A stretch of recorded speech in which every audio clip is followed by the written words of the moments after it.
또 예배 자리에 나오신 우리 성도님들과 성도님들 가정마다 주님의 한없는 은혜와 평강이 넘쳐나길 간절히 소망합니다. 어느 개척교회 사모님의 이야기입니다. 교회를 개척한 지 10년이 지나서 건물도 사고 성도들도 어느 정도 모이고 누가 봐도 목사님 사모님 개척에 성공하셨어요 이런 말을 들을 때쯤에 교회 사모님의 몸이 좀 이상이 왔답니다. 소화가 잘 안 돼서 병원을 찾아갔더니 위암입니다 라는 진단을 받게 되었어요.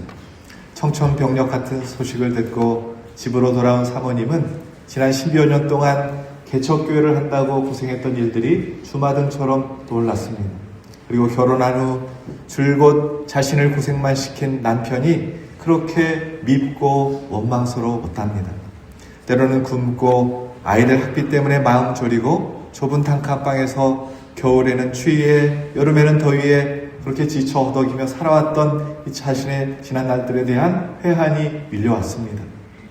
또 어려울 때 도와주지 않는 형제 자매들과 친척들에 대한 원망도 생겼고 심지어는 교인들에 대한 원망도 생겨났습니다. 사모의 마음을 헤아려 주기보다는 흠잡기에 바쁘지 않았던가. 끝도 없이 원망과 소름이 꾸역꾸역 마음 바깥으로 기어나오다가 끝내는 하나님께 대한 원망과 불평까지 쏟아냈습니다. 개척교회에서 목회하는 남편을 내조하면서 먹을 것 못 먹고 입을 것 못 입고 내 젊은 날을 바쳐서 바쁘게 하나님 일을 한다고 했는데 하나님 어떻게 내게 이러실 수 있습니까? 하면서 하나님 앞에 항의했습니다.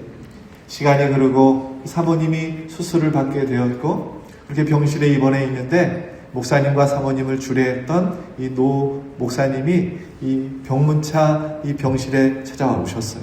와서 보니까 위암이 문제가 아니라 그 사모님 안에 원망의 그늘이 그렇게 가려져 있는 모습이 발견이 되었어요. 그래서 이 목사님이 문방구에 다녀오시면서 노트를 한 권 사오셔서는 이 사모님에게 주시면서 사모님 이 노트에 날마다 감사의 제목을 적어보세요. 그래야지 사모님 살겠습니다 라고 노트 한 권을 주고 가시더랍니다. 그리고 목사님이 가시자마자 남편 목사님이 눈치도 없이 사모님에게 대뜸 빨리 감사의 제목 써보세요 그러더라는 거예요. 그 말을 듣자마자 대뜸 화를 냈답니다. 아니 지금 암에 걸려서 죽는다는데 내게 무슨 감사할 일이 있다고 적으라는 거예요. 감사할 일 많은 당신들이나 적으세요. 나는 감사할 일이 하나도 없다고요 하면서 가지고 온 노트를 집어 던져버렸어요. 혼자 병실에 누워있는데 한쪽 구석에 내팽겨쳐진 빈 노트를 물끄러미 바라보다가 그래도 감사할 일이 내게 무엇이 있을까 이렇게 생각해 보게 되었답니다. 내가 위암에 걸려서 죽으면 그래도 구원은 받을 수 있겠지라는 생각이 들었어요. 그래서 하나님 앞에 하나님 구원해 주셔서 내 영혼 구원해 주셔서 감사합니다 라고 그 노트에 한 줄을 이렇게 적었답니다. 그런데 그 다음에 쓸 내용이 없더라는 거예요. 한참을 생각하니 감사의 제목이 또 생각이 났어요. 그래도 내가 죽으면 나를 위해서 아들, 딸은 울어주겠지 이 생각이 드니까 하나님 아들, 딸 주셔서 감사합니다 또 적었어요.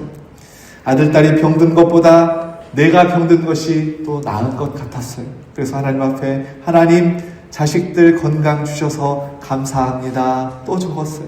그렇게 미웠던 남편에게 무슨 감사의 제목이 있나 생각해 보고 있는데 몇 달 전에 이 사모님이 동창 모임에 나가서 자기 친구가 이 사모님에게 고민을 털어놓았는데 자기 남편이 바람을 핀다는 거였어요.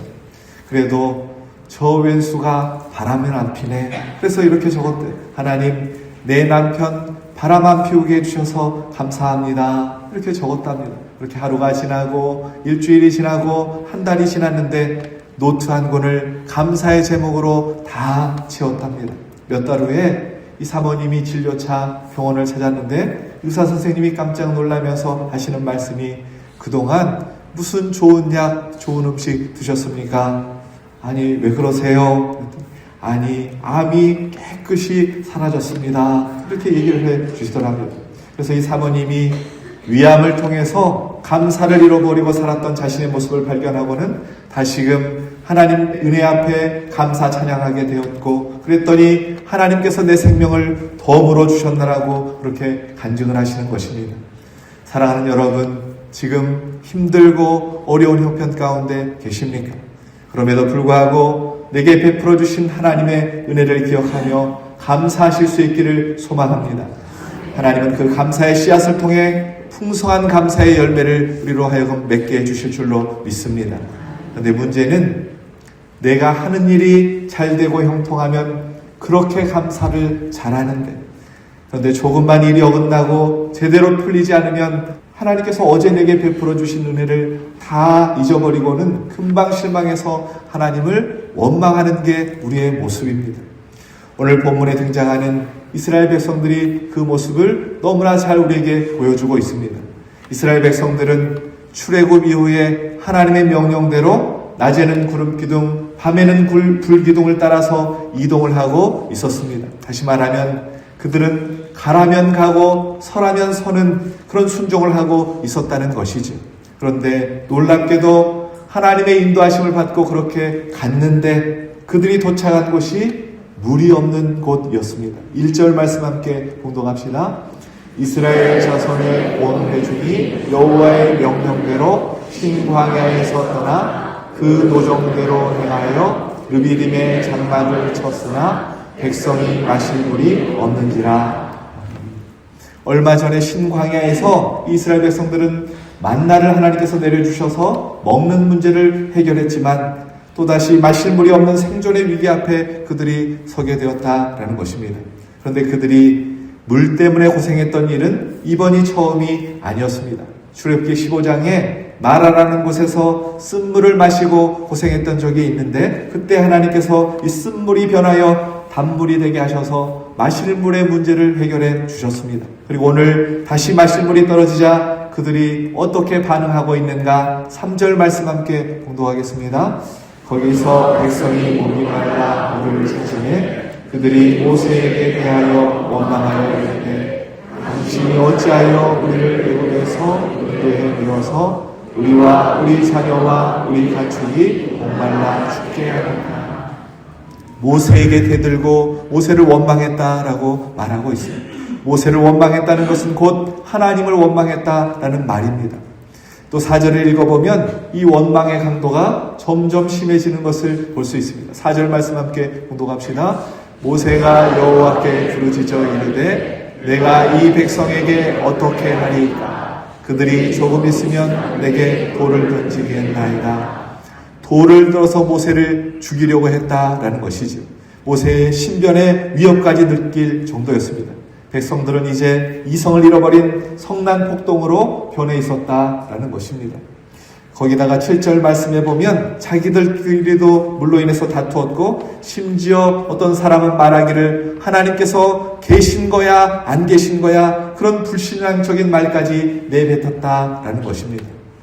당시 이 이스라엘 백성들이 도착한 르비딤은 오아시스가 있는 땅이었습니다. 그래서 르비딤이라는 단어가 회복이라는 뜻을 가지고 있었어요. 그러니까 광야길에서 지치고 피곤했던 사람들이 이곳 르비딤에 이르러서 회복을 되찾았던 곳, 광야 한가운데 오아시스가 있는 곳이 바로 이 르비딤이었습니다. 이 르비딤은 홍해에서 시내산으로 가는 그 길목 중간에 위치해 있었어요. 지금도 그 인근에서 가장 큰 오아시스가 있는 곳이 바로 이 르비딤 지역이랍니다. 현재는 파이란 오아시스라고 불리는 양쪽에 바위산을 사이에 두고 있어서 계곡에 오아시스가 있는데 그 길이 무려 4km나 되는 커다란 오아시스를 이루고 있다는 것이죠. 샘과 개울이 많이 있어서 지금도 이 르비딤 땅에 많은 사람들이 마을을 이루고 살고 있다고 합니다. 물이 떨어지지 않고 사람 살기에 좋은 곳이 바로 이 르비딤이었습니다. 그런데 이런 르비딤에도 가끔 가뭄이 들어서 물이 마르는 경우가 있었는데 바로 그때 이스라엘 백성들이 그곳에 도착을 한 것입니다. 분명히 하나님께서 인도하셔서 그곳에 갔어요. 그래서 순종해서 따라왔고 그것도 회복의 장소 오아시스에 왔는데 풍성한 물이 준비되어 있는 것이 아니라 그들이 예상한 것과는 전혀 다르게 하필 1년 중에 오아시스 물이 마를 때였다라는 것이지. 그래서 사람도 자녀도 가축도 목이 말라 죽을 지경이었다라고 말하고 있습니다. 이런 시련의 원인은 이스라엘 백성들의 불순종 때문도 아니었고 그들의 잘못 때문도 아니었습니다. 그러면 여러분, 오늘 이 말씀이 우리에게 주는 교훈이 무엇일까요? 우리의 인생길에도 이런 일을 만날 수 있다라는 것이죠. 하나님의 명령에 순종하고 하나님의 말씀대로 살려고 발버둥치면서 살아왔는데 그런 우리를 하나님께서 의도적으로 마실 물이 없는 결핍의 자리로 데려가실 때가 있다라는 것입니다. 도무지 이해가 되지 않는 그런 문제를 우리의 인생길 가운데 만날 때가 있다라는 것입니다. 바로 그때 우리가 어떻게 해야 하는가? 오늘 본문을 통해서 그 답을 찾으려고 하는데 오늘 또 선포되는 하나님의 말씀을 나에게 주시는 하나님의 말씀으로 아멘하고 받으실 수 있길 소망합니다. 아멘. 말씀을 사모하는 저와 여러분에게 성령께서 큰 은혜 주실 줄로 믿습니다. 아멘. 하나님께서 나에게 예상치 못한 결핍의 문제를 만나게 하실 때 어떻게 해야 하는가? 첫째, 그 문제를 하나님께 가지고 가라는 것입니다. 4절 말씀 함께 봉독합시다. 모세가 여호와께 부르짖어 이르되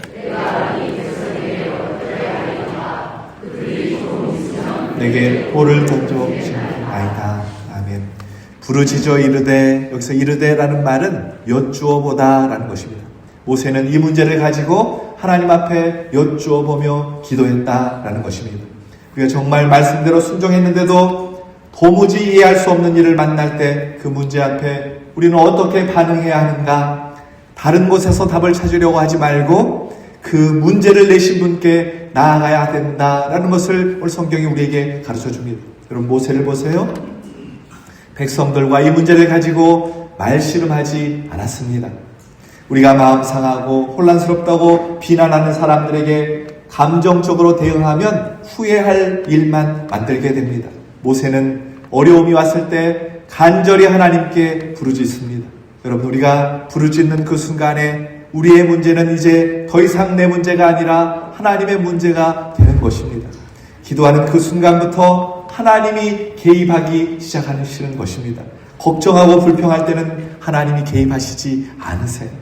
내가 이 백성에게 하나님 내가 어떻게 하리까? 하나님 나 아무것도 할 수 없으니 하나님이 해주십시오. 모세는 지금 그렇게 말하고 있는 것입니다. 여러분, 기도란 바로 이런 것입니다. 자기가 계획을 다 세워놓고 하나님 앞에 도장 찍어달라는 것이 기도가 아니라 나의 모든 것을 내려놓고 빈칸을 하나님께 드리면서 부르짖는 것이 기도인 것입니다. 반대로 마실 물이 없는 결핍의 상황 가운데 이스라엘 백성들은 무엇을 하고 있었습니까? 모세를 원망하고 하나님을 시험했다고 성경은 말하고 있습니다. 이스라엘 백성들은 10가지 재앙, 홍해 사건, 만나와 메추라기, 마라의 기적을 그들이 경험을 했어요. 그런 과정을 통해서 하나님을 알아오고는 있지만 아직까지 하나님이 어떤 분이신지 분명히 알지는 못했습니다. 그래서 그들은 끊임없이 하나님을 시험했다는 것입니다. 여기서 시험한다라는 말의 의미가 무엇인가? 여러분, 우리가 어떻게 하나님을 시험할 수 있습니까? 그런데 지금 이스라엘 백성들은 하나님을 시험했다는 거예요.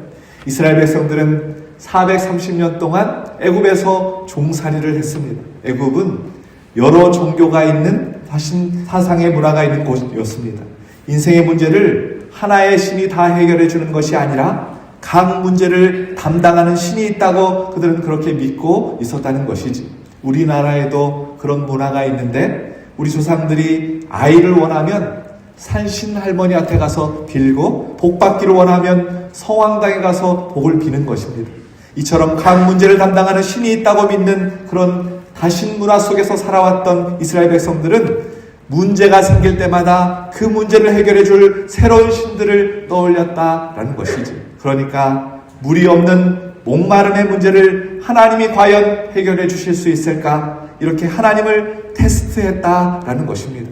아직 이스라엘 백성들은 창조주 하나님, 전능하신 하나님을 알지 못했습니다. 그래서 하나님은 이적과 기사를 통해서 한 걸음씩 하나님이 어떤 분이신지 이스라엘 백성들에게 알려주고 계신 것이죠.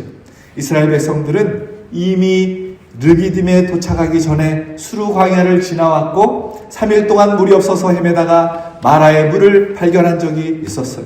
그런데 그 마라에서 발견한 물이 써서 도저히 마실 수가 없었습니다. 그러자 그들은 모세에게 원망을 퍼붓기 시작합니다. 그때 하나님께서 하나님의 방법으로 쓴 물을 단물로 바꾸어 주셨어요. 뿐만 아니라 그 후에 마라를 출발해서 신광야로 갔을 때 그들이 가지고 갔던 양식이 다 떨어져 버리는 먹을 것이 없는 위기에 처했습니다. 그러자 또다시 이스라엘 백성들은 하나님과 모세를 원망합니다. 그런데 그때도 하나님께서 하나님의 방법대로 만나를 내려주셔서 그들의 식량의 문제를 해결해 주십니다. 그러면 이미 수르 광야에서 신광야에서 하나님의 기적을 체험한 사람들이기에 여기 르비딤에 도착했을 때 비록 말라버린 오아시스라고 해도 하나님은 반드시 이 말라버린 오아시스에서 물이 솟아나게 해주실 것이다, 이렇게 믿어야 하는 것이지. 만약 그렇게 믿었다면 이 르비딤은 그들에게 있어서 진정한 쉼의 장소, 축복의 장소가 되었을 것입니다. 그러나 이스라엘 백성들은 마라 신광야에서 받았던 은혜를 어느새 다 잊어버립니다. 르비딤에서 만난 인생의 난관 앞에 또다시 원망하고 불평할 때 이 르비딤은 회복의 장소, 축복의 장소가 더 이상 될 수 없었던 것이죠. 그래서 모세는 이 르비딤을 마사 무리바라고 말하고 있습니다. 마사는 시험, 유혹 이런 뜻을 가지고 있습니다. 무리바는 다툼, 원망, 불평 이런 뜻을 가지고 있어요. 인생의 축복의 장소 오아시스인 르비딤에 도착했지만 회복과 축복의 장소가 아니라 원망과 불평, 다툼과 시험의 장소로 변화되고 말았다라는 것을 보여주고 있습니다. 하나님을 향한 또한 서로를 향한 원망과 불평은 우리 인생의 난관을 해결하는 해결책이 되지 못한다라는 것이지. 오히려 불평과 원망은 우리 자신과 타인과 공동체를 해치는 도구가 되고 마는 것입니다. 여러분, 하나님을 원망하고 하나님을 향해서 돌을 던지면 어떻게 되겠습니까? 자신과 주변 사람들의 머리 위로 이 돌들이 떨어지는 것입니다. 자신을 해치고 주변 사람들을 상하게 하는 흉기가 되는 것이지. 그런데 이스라엘 백성들뿐만 아니라 오늘 우리에게도 이런 못된 습관이 있다는 것입니다. 놀라우신 하나님의 은혜를 체험하고 살고 있으면서도 인생의 난관을 만날 때마다 한숨이 나오고 원망이 나오고 불평이 나오고 다투는 말이 먼저 튀어나오는 어리석음을 우리가 범하고 있다는 것입니다. 사랑하는 여러분, 우리가 약속의 땅을 향해 가는 길에 끊임없이 르비딤과 같은 예상치 못한 고난을 만나게 되어 있습니다. 물이 있다고 생각했던 곳에 물이 없는, 그래서 우리가 생각하기에 하나님의 인도하심이 잘못된 것은 아닌가 의심하게 하는 때가 있다는 것이죠. 그러나 그럴 때일수록 우리 손에 들려진 원망과 미움의 돌들을 내려놓고 그 고난의 문제를 가지고 하나님 앞에 나아가 부르짖는 기도의 사람이 우리 유독교 모든 성도님들 되시길 예수 그리스도의 이름으로 축원합니다. 두 번째, 우리 인생에 이해할 수 없고 예상치 못한 결핍의 문제를 만났을 때 어떻게 해야 하는가? 지팡이를 손에 잡으라라는 것입니다. 5절 말씀 함께 공동합시다. 여호와께서 모세에게 이르시되 백성 앞을 지나서 이스라엘 장로들을 데리고 나일강을 치던 내 지팡이를 손에 잡고 가라. 아멘. 모세에게 있어서는 이 40년 동안 이 지팡이는 미디안 광야에서 양을 쳤던 목자의 지팡이였습니다. 그리고 지금 80세 노구의 몸을 기대고 의지하고 있는 그런 지팡이가 바로 이 지팡이입니다. 그런데 오늘 말씀을 다시 한번 보세요. 하나님께서 모세에게 어떤 지팡이를 손에 잡고 가라고 명하고 계십니까? 나일강을 치던 지팡이입니다. 왜 하나님은 나일강을 치던 지팡이를 모세에게 잡고 가라고 지금 명하고 계시는 것일까요? 나일강을 치던 지팡이는 하나님의 능력과 하나님의 심판을 상징하는 지팡이입니다. 나일강은 애굽 사람들의 젖줄기 생명줄이었습니다. 그래서 나일강은 그들이 섬기는 큰 신이기도 했습니다. 그런데 하나님은 모세의 지팡이로 이 나일강을 치게 하시고 물이 변하여 피로 변하게 하셨다라는 것이죠. 나일강을 쳤다는 것은 애굽과 애굽의 신들을 하나님께서 심판하셨다라는 거예요. 그렇게 하나님은 그들이 섬기는 나일강의 신을 이기신 것입니다. 그 일을 시작으로 10가지 재앙이 애굽에 임하고 출애굽의 역사가 시작한 것이죠. 그러니까 그 지팡이로 애굽을 무릎 꿇게 만들고 그 지팡이로 홍해를 가릅니다. 하나님은 지금 그 출애굽의 놀라운 기적을 모세에게 다시금 상기시켜주고 있다라는 것이죠. 이스라엘 백성들은 예전에 애굽에 종살이하면서 먹고 마셨던 일을 기억했다면 하나님은 지금 나일강을 치던 지팡이를 들게 하심으로 그 애굽에서 행하신 하나님의 놀라운 능력과 기적을 떠올려주고 계신다라는 것입니다. 예수님께서도 제자들에게 세상으로 보내면서 이렇게 말씀을 하셨어요. 마가복음 6장 8절 말씀 함께 공독합시다.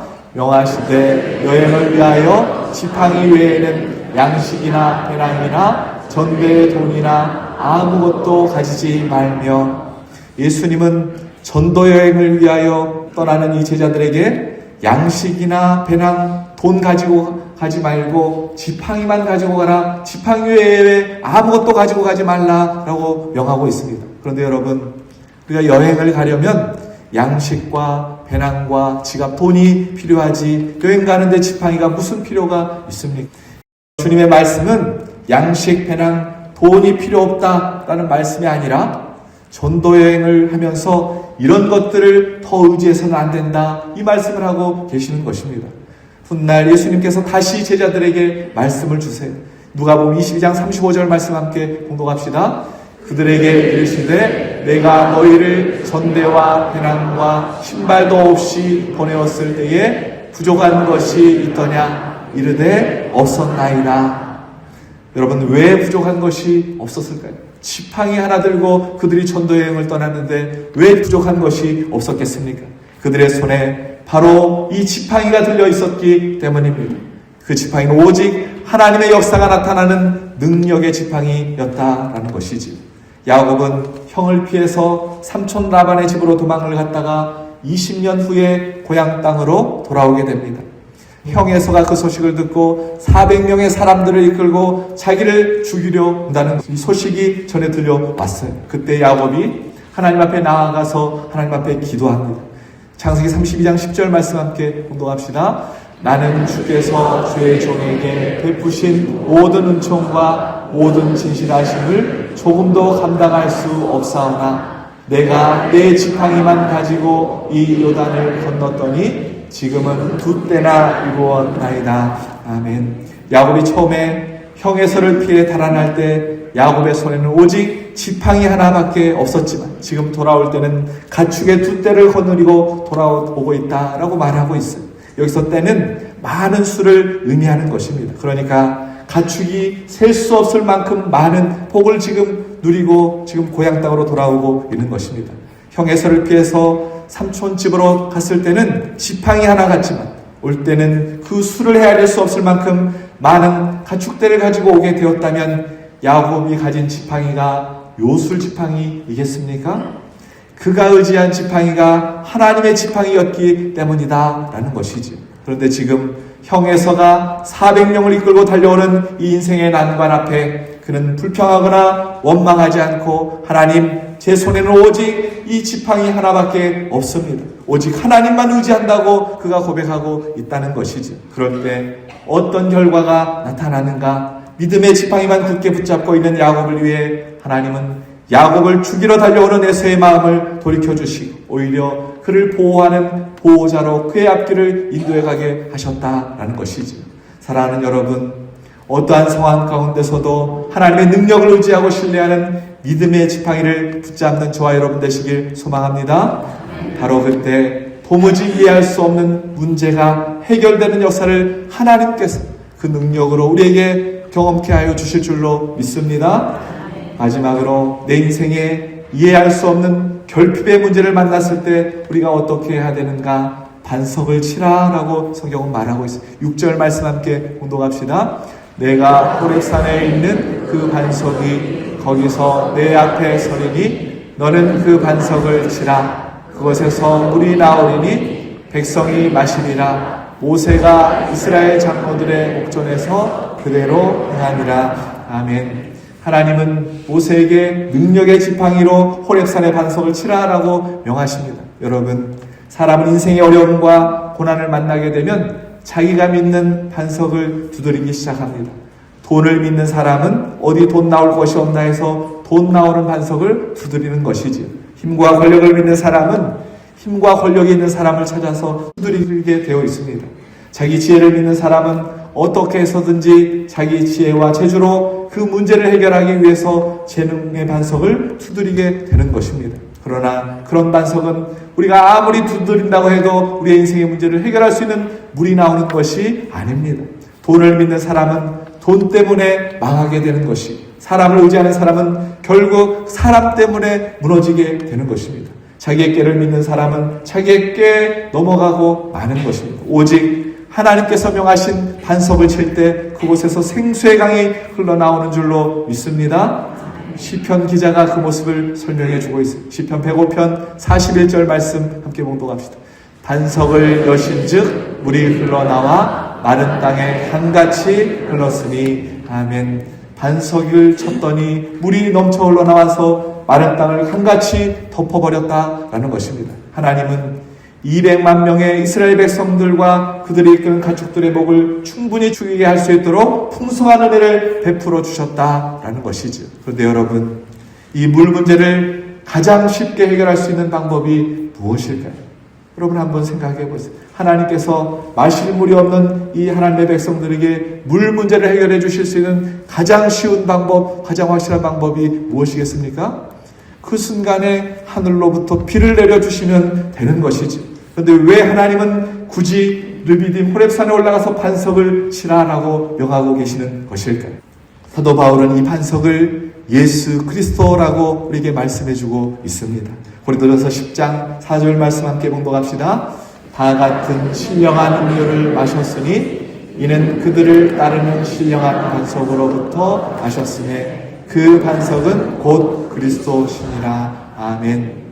모세가 지팡이로 반석을 치니까 물이 터져 나왔습니다. 그리고 그 물로 인해서 이스라엘 모든 백성과 가축들이 다시 생기를 얻게 됩니다. 그런데 사도 바울이 이 사건을 해석하면서 반석이 곧 예수 그리스도라는 것이지. 다시 말하면 하나님을 믿지 못하고 의심하고 원망하고 불평하는 이스라엘 백성들에게는 오히려 특별한 반석을 예비하시고 그들의 목마름을 해결해 주셨던 것처럼 오늘 광야길을 걸어가고 있는 우리에게도 부족의 결핍을 만날 때, 그런 문제를 만날 때 영혼의 목마름을 해결해 주시기 위해서 예수 그리스도를 보내주셨다라고 성경이 우리에게 가르쳐주고 있는 것입니다. 오늘 이스라엘 백성들을 생각해 보면 저들은 반석에서 솟아나오는 그 생수를 받아 마실 자격이 없는 사람들이었습니다. 그들은 끊임없이 하나님을 원망하고 불평했습니다. 그들의 불신앙적인 언행심사를 생각할 때 그들은 오히려 저주를 받고 진노를 받고 심판을 받아야 마땅한 사람들이었습니다. 그러나 하나님께서는 그 심판의 지팡이로 이스라엘 백성들을 치고 계시는 것이 아니라 반석을 치고 계신다는 것입니다. 그래서 그 반석을 치게 하시고 그들에게 생수를 마시도록 은혜를 베풀어 주고 계신다라는 것입니다. 마찬가지로 오늘 죄로 말미암아 하나님의 진노를 받아 죽어 마땅한 우리를 위해서 반석 되시는 예수 그리스도를 하나님께서 십자가를 위해서 치셨다라는 것이지. 하나님은 우리를 심판의 지팡이로 내리치는 대신 예수 그리스도를 이 땅에 보내주셔서 우리가 받아야 할 심판과 진노를 대신 받게 하셨습니다. 그리고 하나님은 우리를 대신해서 갈보리 언덕에서 예수 그리스도를 치셨다라는 것이지. 그래서 반석을 치다라는 이 히브리어 단어가 또 쓰인 곳이 있는데 이사야 53장 4절 말씀입니다. 함께 봉독합시다. 그는 실로 우리의 질고를 지고 우리의 슬픔을 당하였거늘 우리는 생각하기를 그는 징벌을 받아 하나님께 맞으며 고난을 당한다 하였노라. 아멘. 여기서 하나님께 맞으며 라는 단어가 반석을 치며 라는 이 히브리어 단어와 똑같은 단어입니다. 그러니까 모세가 지팡이를 내리쳐서 깨어진 그 반석은 곧 우리를 위하여 채찍에 맞으시고 창에 찔려 물과 피를 다 쏟으신 예수 그리스도의 힘을 보여주고 있다라는 것이지. 사랑하는 여러분, 이스라엘 백성들이 오늘 물을 얻기 위해서 해야 할 일은 그들에게 아무것도 없었습니다. 그것은 그들의 불신앙에도 불구하고 은혜로 주어진, 값없이 주어진 하나님의 선물이었다는 것이죠. 여러분, 혹시 고난 가운데 계신 분이 있으십니까? 힘들고 어려운 상황 가운데 계신 분이 있습니까? 그렇다면 오늘 호렙산의 반석 예수 그리스도를 바라보실 수 있기를 소망합니다. 그 주님께서 오늘 저와 여러분에게 말씀하십니다. 요한복음 4장 13절 14절 말씀 함께 봉독합시다. 이 물을 마시는 자마다 다시 목마르려니와 내가 주는 물을 마시는 자는 영원히 목마르지 아니하니 내가 주는 물은 그 속에서 영생하도록 솟아나는 샘물이 되리라. 아멘. 요한복음 7장 37절 38절 말씀 함께 봉독합시다. 누구든지 목마르거든 내게로 와서 마시라. 나를 믿는 자는 성경의 이름과 같이 그 배에서 생수의 강이 흘러나오리라. 아멘. 바라옵기는 삶 가운데 만나게 되는 어떠한 고난 앞에서도 반석 대신 주님 바라봄으로 영원한 생명수를 마시고 새로운 힘을 얻고 소망 가운데 살아가시는 우리 유독의 모든 성도님들 되시길 예수 그리스도의 이름으로 축원합니다.